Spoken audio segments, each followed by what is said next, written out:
Hello, everybody. My name is Drew Dosek, and welcome to Trading the Close. Welcome back. Hopefully, everybody had a great weekend. We returned to the markets, and the markets today really kicked into summer float mode. Not a lot of volatility in the stock market today. We just gradually inclined most all of the day, and that was really kind of odd. Back on Friday's big selling pressure, there wasn't a lot of good sentiment, but then positive sentiment slowly returned to the market today, but there wasn't a lot of volume. That's telling me there's not a lot of conviction in this move. So you still need to be on the watch out for further downside coming in the near future. Let's jump into the market summary board to see where everything is panning out today. We've got Dow Jones up now 1.4%, NASDAQ up 1.75%, S&P 500 now up 1.51%, U.S. oil down ticking 1.8%, gold is up 0.35%, and Bitcoin is bouncing back nicely. A lot of altcoins really got hit over the weekend when Bitcoin tested support. We'll look at that chart on Bitcoin as well as XRP a little bit later on. All right, so jumping into the S&P 500 heat map, we see here we got a lot of green on the screen. The only real outliers are three. It's Berkshire Hathaway's B-level stocks down 3%, Amazon down 1.4%, and ExxonMobil down 2.28%. Everything else is relatively flat or positive on the day. We got Adobe down slightly here, down 2.4%.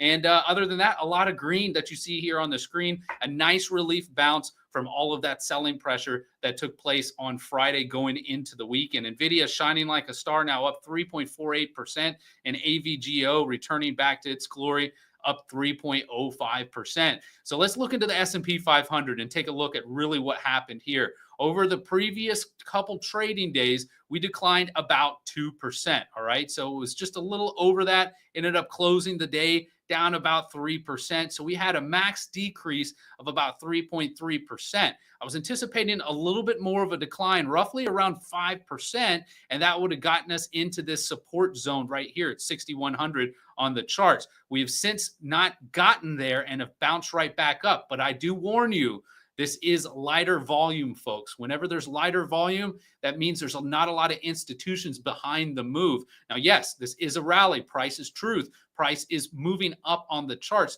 But from what I'm seeing, this could be short-lived unless we get more volume behind the move. All right. So back into the charts we go. Where could we go and face next resistance? Well, the most immediate next resistance is going to be this gap fill here on the S&P 500 at 63.39. That should be a little speed bump, and earnings will have a play as to if we start pushing higher or dropping down. Today we got Palantir and HIMS after hours. Tomorrow morning, we've got Pfizer and Caterpillar, but then Tuesday after hours, we really kickstart with a lot of other tech stocks, AMD, SMCI, Snapchat, Lucid, and Rivian all reporting. We're going to take a look at some of those stocks here in just a moment.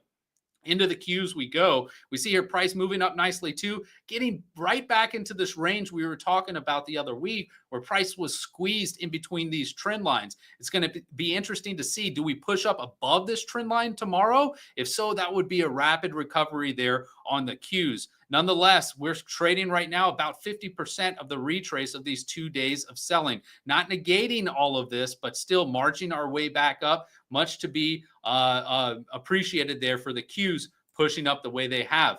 SMH doing the same thing. And where's resistance here on the SMH since we've already gotten through gap fill? Well, it's going to be right here on this inclining parallel channel, right at 292.83. Be watching tomorrow what happens with price action when we reattack this area, considering we've confirmed now beneath this trend line, and this parallel will be resistance to get back up into. So we'll see what sort of price action comes our way tomorrow right here at this parallel, roughly 292.83. Next up, the IWM. IWM pushed up nicely, up 2% on the day. So it actually is pushing much higher than some of the Qs or the SPX. So it's a very nice move on the small cap stocks. Great recovery. Next area in contention is going to be right here, not far away at $220.27 on the IWM, this declining trend line. Watch to see how price interacts with that tomorrow. If we do close above, that would open the door for another attempt to move up to this 229.30. But as we've discussed before, the IWM is well off the highs and has more room to run compared to the other indices here in the market.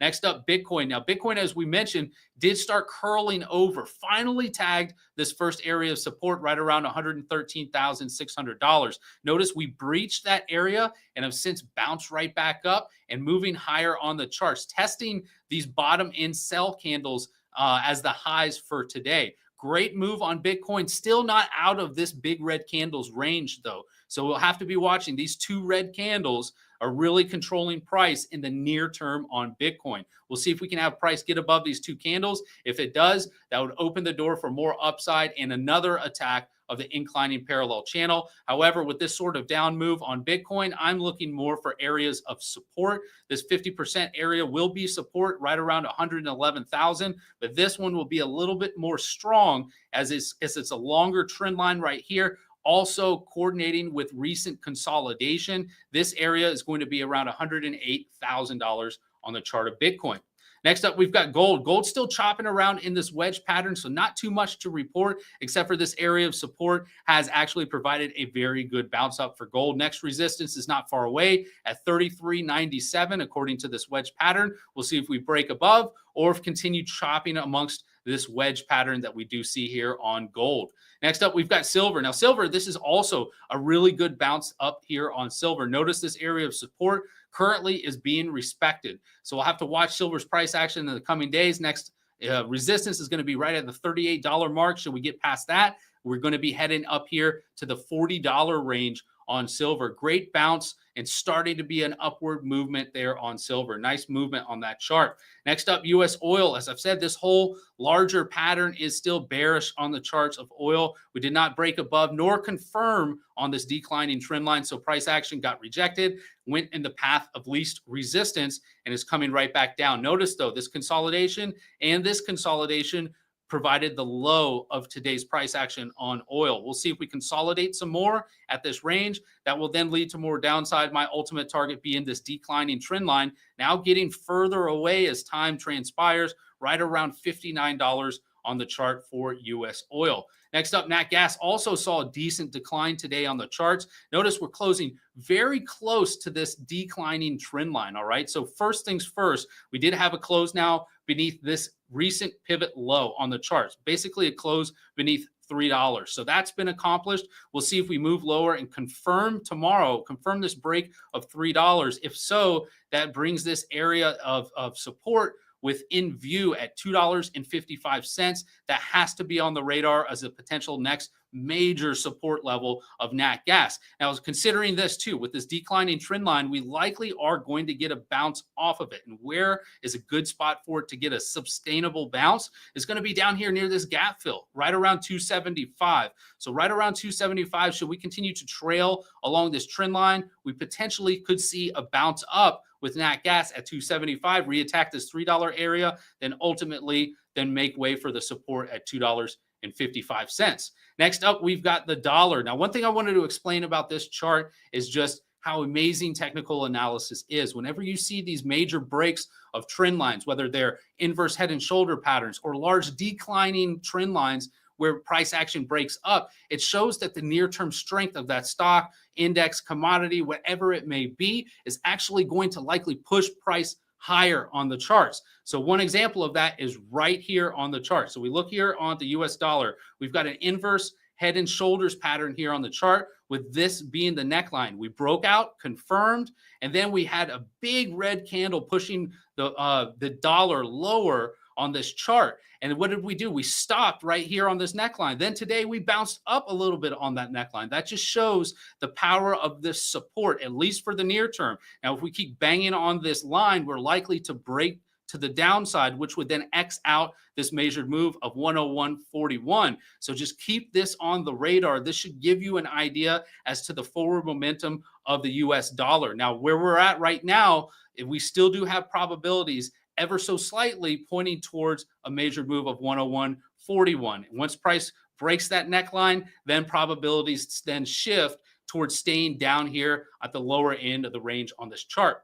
Next up, we've got Palantir. Now, Palantir reports earnings after the bell today, and you can already see, look at it marching up here on the charts, 171.76 as we speak. The next area of resistance that I see is on this inclining trend line. You can see I've taken it from this pivot high March 25th, and that gives us a price today right around 185 to 186. We'll see if price can accelerate up that way, and let's just see if it did pop after hours up that high. It did not entirely reach that zone yet. It just got up to 172.15 and started reversing course. Now, one thing I want to point out though on Palantir, just look how far up we are from the April lows. We've had a great move up on this chart. We were down here at the $66, $67 range. We're now trading $100 higher on this chart. Even with this move up in the after hours, it's still extremely impressive that Palantir continues to push up. The likelihood a lot of investors are going to start snagging profits. A big, huge run like this should end with a nice sell-off at the top. And we'll see if this is already starting to take place, as this target wasn't even hit yet, and sellers are jamming that sell button, now bringing price basically back down to the flat line as we speak. Very impressive selling coming into Palantir after hours, although it still remains positive. That's still important to note that we're not accelerating up higher. It's like the sentiment has changed since last week, and these new tariffs are being laid out across, creating uncertainty for a lot of investors. All right, next up, we've got Symbotic. Now, Symbotic does report earnings Wednesday after the bell. This is another stock with an incredible move since April, down here at $16, now trading up here in the $56 range. Notice we do have a daily topping tail that got negated today on the charts with the price action moving higher. That tells me we could be going up a little bit more on the charts of Symbotic. Now, they're involved with robotics, which is going to be one of the sectors that's really hot in demand for this new technology, building out products here in the United States. So we see here we've got the next level of resistance of 59.82 that corresponds with this pivot high back in November of 23. And then next, we've got the all-time highs at 64.14. Be watching these two areas when earnings comes this week, as likely we have a chance to pierce the all-time highs, make a new high, and then see if we'll start seeing some selling pressure come in, much like what's going on the Palantir chart. Next up, we've got AMD. AMD does report earnings, as you see, tomorrow after the bell. So we've slotted out some resistance and support areas to be mindful of coming into earnings to watch. One thing to note, this area 195.02 will be resistance on the way up, plus this $200 psychological level. Be watching that to the upside for a great shortable opportunity. To the downside, first area of support will be 157.48. Now, these levels are good for after earnings. So if it wouldn't be necessarily a swing trade level, but they would be good for trading after earnings, whether that's after hours or the very next day. You're likely going to see support and resistance on those areas of the chart of AMD. Same thing here for SMCI. Now, SMCI also has earnings after the bell tomorrow. Notice here price action has dipped down after the last two trading days, recovered nicely here. The main areas I'll be watching tomorrow. Does price tomorrow get above this 50% area of the parallel? If it does, and if it closes up above this, which is currently $60.80, we likely will clear the way for a move up to 66.44 after hours. Notice how this inclining trend line intersects with that area too.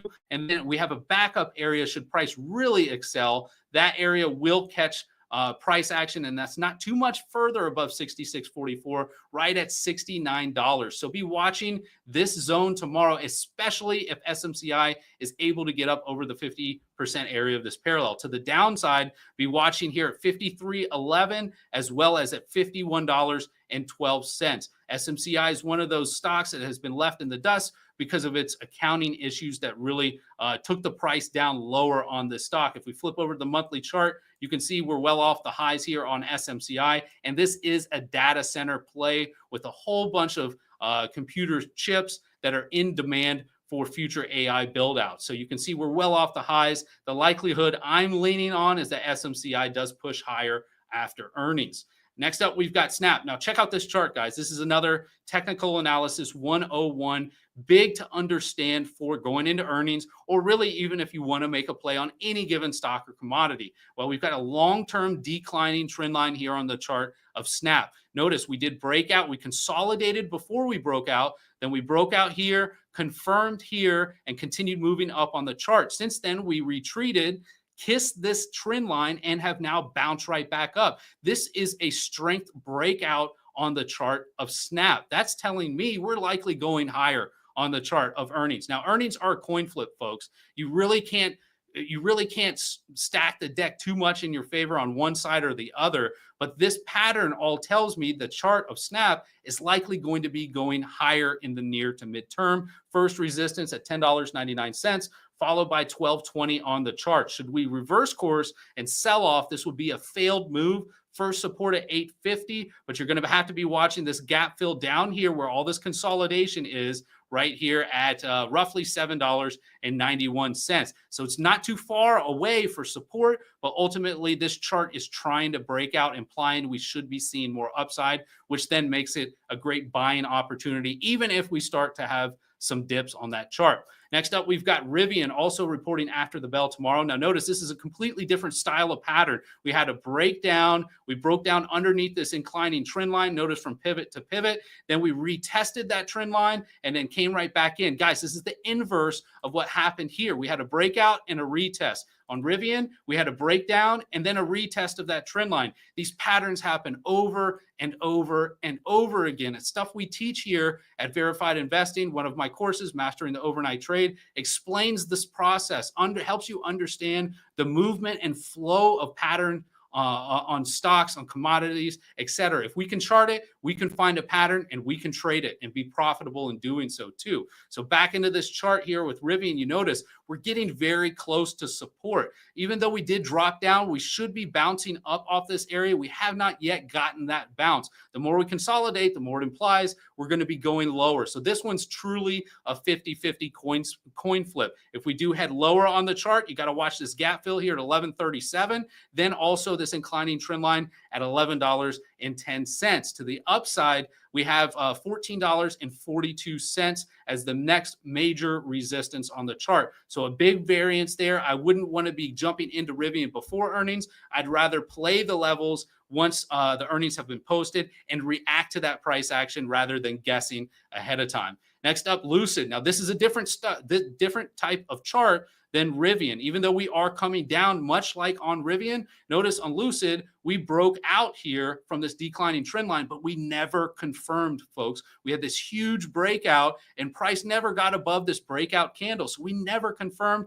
Price is coming back down. We dipped beneath on Friday, and then price looks like it's closing right on that trend line now. So that tells me in the near term, Lucid actually has more of a probability chance of going lower off of earnings. First support not far away. There's a gap fill right here at $2.29, backed up by all this consolidation plus this inclining trend line at $2.11. This zone will be great support for Lucid for a bounce play should earnings disappoint. Lastly, over the weekend, we had some selling pressure hit a lot of altcoins. One of my favorite altcoins right here is XRP. This chart right here, guys, has a ton of technical information. I could almost create an hour to two hour long course just off of what's going on this chart because it really gives us so much information. Let's get the cliff notes right now. All right, so we've got an inverse head and shoulders pattern with a measured move of $3.60.